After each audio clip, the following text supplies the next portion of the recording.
Welcome to this week's video Dvar Torah. I want to talk to you about Chanukah and lighting candles. Specifically, when do you light candles? Well, the answer is simply at nighttime. But the rabbis are very specific about this. They say it's at the time which we call Ad Shetichle Regel Min Hashuk, at the time when the footsteps disappear from the marketplace. And what this really means is rush hour. This is meant to be at the time when people flood the streets, they'll pass by your window, and they can see, oh, the Chanukah candles are lit. They remember the miracle. They remember the victory of the Maccabees. They remember the miracle of the menorah and the light and 8 days of power for the small amount of one jar full of oil. But there's really more to it than that. What happens if you happen to be late? What happens if you get home late after that rush hour period? The rabbis assumed that rush hour lasted a half an hour. Maybe they didn't have terrible traffic. Maybe now it's a little bit longer. But what happens if you get home at midnight?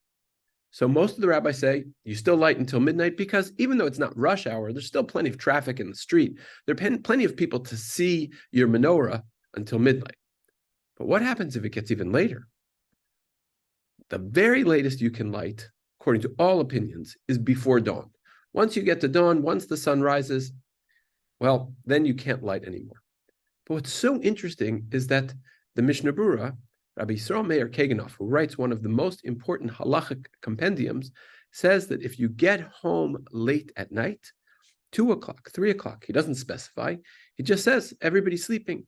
He said it would be best if you wake up the children in order to light your Chanukah candles, because you have to publicize the miracle to someone, and you should wake up children in your house. Now, this is startling. It's shocking, in fact, because ruining someone's sleep is a very dangerous thing. The idea of gezel sheina, of stealing sleep, is something which is the halacha considers very, very serious.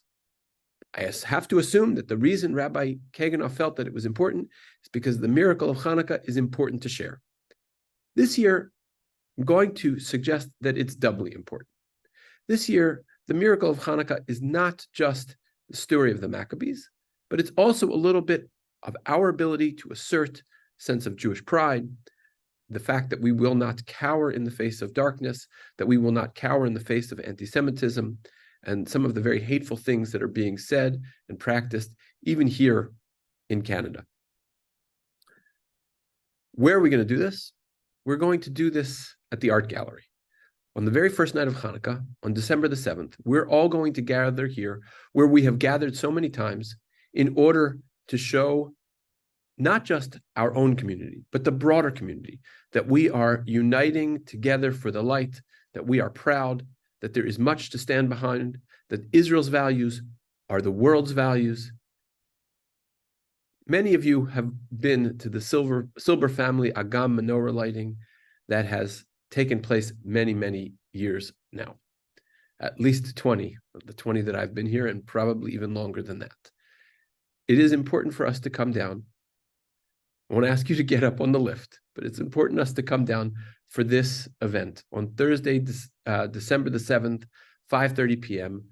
It's important not only for us as the Jewish community, but to bring colleagues and friends to be able to share this sense of light. It's going to be a fantastic program, a very broad and inclusive program with spoken word and music, and our politicians will be there, and we can be there and thank them and show them that it is important that they have stood with us, that they too are helping us to project the light. So I ask you to join us this Thursday, December 7th, 5:30, and I wish you an early, happy Chanukah.